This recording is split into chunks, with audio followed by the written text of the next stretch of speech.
নামের কাজ হচ্ছে এই বাংলাদেশকে সুশৃঙ্খলভাবে রাখা, কেউ যেন বিশৃঙ্খল করতে না পারে। কেন্দ্রীয়ভাবে সিদ্ধান্ত, স্বরাষ্ট্র মন্ত্রণালয়ের সিদ্ধান্ত, গোটা বাংলাদেশের কোথাও এর ইস্তেমা করতে পারবে না, কোথাও কোনো ইস্তেমা হবে না বিশ্ব ইস্তেমার আগে। কিসের জোরে, কিসের কারণে এরা ডিসিকে বাইলট করে, আইন শৃঙ্খলা কায়েম রক্ষাকারীকে বাইলট করে, এদেশের জনসমুদ্র আলেম ওলামাদেরকে বাইলট করে তারা ২৫০০-এ ঢুকেছে? এই প্রশ্ন আমরা ডিসির কাছে রাখতে চাই। বলেন আমাদেরকে। আজকেও বলেছি, আপনারা যদি ব্যর্থ হন, ৫ তারিখের পরে আমরা যেইভাবে দেশ পাহারা দিয়েছি, ৫ তারিখের পরে যেইভাবে আমরা প্রশাসনকে প্রটোকল দিয়েছি, এই আততায়ীদেরকে বিদায় করতে আমাদের ২ মিনিট সময় লাগবে না। এরপরও কেন করছি না? আইনের প্রতি শ্রদ্ধাশীল। আজকে ঘোষণা দিবেন আমাদের কেন্দ্রীয় নেতা মুফতি বশিরুল্লাহ সাহেব, ঘোষণা দিবেন কি করতে হবে বলবেন। আমরা সমাবেশ করেছিলাম, সেখানে তাদের টনক নড়ে নাই। এরা মনে করেছে এখন আঙ্গুল সোজা আছে, এশার নামাজের পর থেকে আমরা আঙ্গুল বাঁকা করতে বাধ্য হব। সিদ্ধান্ত আপনি নেন। আপনার এসপিকে জিজ্ঞেস করেন কি করবে, আইন শৃঙ্খলা বাহিনীকে জিজ্ঞেস করেন কি করবে।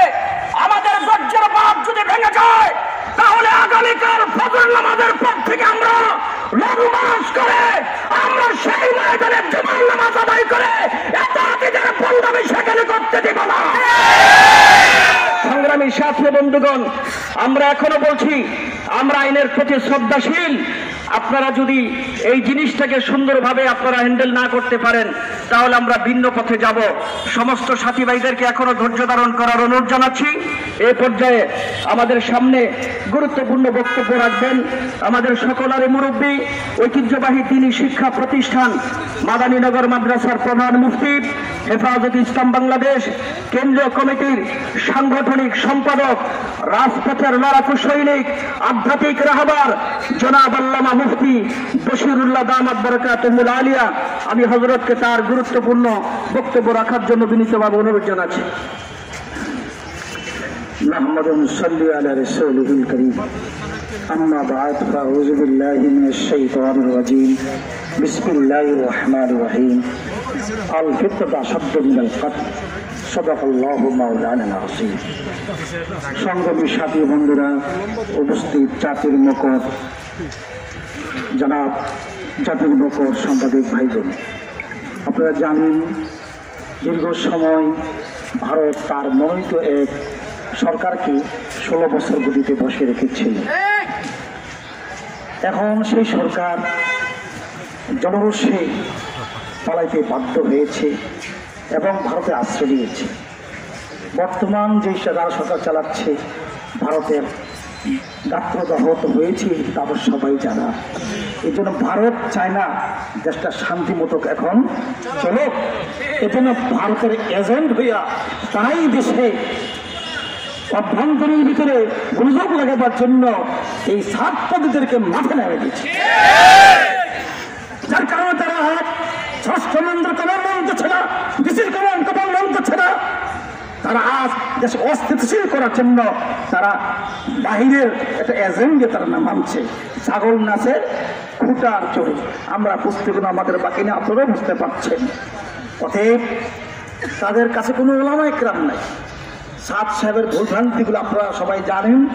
সাদ সাহেব মালা ফেদরুস সাহেব বলেছেন, সারা বিশ্বের ভিতরে ডিভাইড করেছে দাওয়াত তাবলীগকে এইটা বিদেশি শক্তি এবং ইসলাম বিদ্বেষী শক্তি।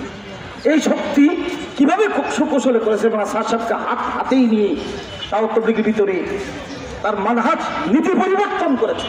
১০০ বছর যে নীতিতে দাওয়াত তাবলীগ চলে আসছে, তার পরিবর্তন ঘটিয়ে নতুন নিয়ম কানুন চালু করেছে। ২ নম্বর, এখানে বলা হচ্ছে সাতপন্থী আর জোবাইরপন্থী। সাতপন্থী ঠিক আছে, জোবাইরপন্থী না। আমরা হলো বিশ্ব ওলামা সুরাপন্থী। সুরা দাওয়াত তাবলীগ সুরার মাধ্যমে চলছে, সুরাপন্থী। সুরাকে উপেক্ষা করে মানে সাদ সাহেব নিজে নিজে আমির হয়ে নিজে এককভাবে কর্তৃত্ব করছেন। আমরা বলছি ভারতের ভক্তা ভারতে থাকুক, কিন্তু অতি ভক্তি চোরের লক্ষণ। কিন্তু বাংলাদেশের অতি ভক্তি লোকেরা এদের ভক্ত হইয়া দেশের মধ্যে দুই ভাগ করেছে এবং মালা সাহসাব ভুল ভ্রান্তিমূলক মাসালা, বিভ্রান্তিমূলক মাসালা যেগুলো কোরআন হাদিসের বাহিনী এবং পরিতুচ্ছ মাসালা বয়ান করে তিনি গোমরা হিসাবে আখ্যায়িত হইতে দারুল দামদের ফতোয়া মোতাবেক। গত কয়েকদিন আগে আমরা ডিসকাশনে বসেছিলাম, তারা বলছেন এই আকিদা যারা পোষণ করে তারা গোমরা, তার একমত। আমরা ডিসি মহোদয়ের কাছে বলেছিলাম রাষ্ট্রীয়ভাবে সাত সাপ বলছেন কিনা যদি প্রমাণিত হয়ে যায় তাহলে সাত সাপ গোমরা রাষ্ট্রীয়ভাবে প্রমাণিত হয়ে যাবে, তাদের কোনো কার্যক্রম চলতে দেওয়া হবে না। আমরা প্রস্তাব দিয়েছি রাষ্ট্রীয়ভাবে দায়িত্ব গ্রহণ করো, আমরা প্রমাণ করাবো সাত সাপ এই কথাগুলা বলেছে। এটা এখন অপেক্ষা আছে কি করবেন রাষ্ট্র, ওনারা এপ্রিল মাসে সময় নিয়েছেন এবং তারা সামনে এ নিয়ে বসবে। আমরা আমরা আমরা গত কয়েকদিন আমরা 5ই নভেম্বর সভা উদ্যানে আমরা বড় সমাবেশ করেছি। রাষ্ট্রের কথা মেনেই আমরা আগের মতোই রাষ্ট্রের অনুরোধ রক্ষা করে আমরা আগের মতোই চলতেছি। ইস্তেমা আগে কোনো ইস্তেমা হবে না কোনো জেলায়। স্বরাষ্ট্রমন্ত্রীর এই কথা নির্দেশ আসার পরেও আজ ডিসি সাহেবের কথা স্বীকার করেছেন, এরপরও কোন সাহসে তারা ইস্তেমা করতে চাচ্ছে। আমরা প্রশাসনের কাছে এখন স্পষ্ট বলে যাচ্ছি, আজ রাত 8টা পর্যন্ত সময় দিলাম, 8টা পর্যন্ত ইস্তেমা বন্ধ না হয়, ফজরের পর থেকে নারায়ণগঞ্জের 9টা সব ফজরের পয়েন্ট থেকে একসাথে 8,000 লঞ্চ করা হবে এবং জোহর নামাজের জুমার নামাজ ওখানে আদায় করবো ইনশাআল্লাহ। আমরা এই কথা বলে আজকে এই কর্মসূচি আজকে এখন আমরা সবাই কর্মসূচি আমরা যাবো 9টা পয়েন্টে আমরা চক্রদিনী করবো। আগামীকাল সকাল ফজরের পর 8টা যদি বন্ধ না হয়, রাত 8টা যদি তাদের রাস্তা বন্ধ না হয়, ফজরের পর থেকে লং মার্চ শুরু হবে ইনশাআল্লাহ।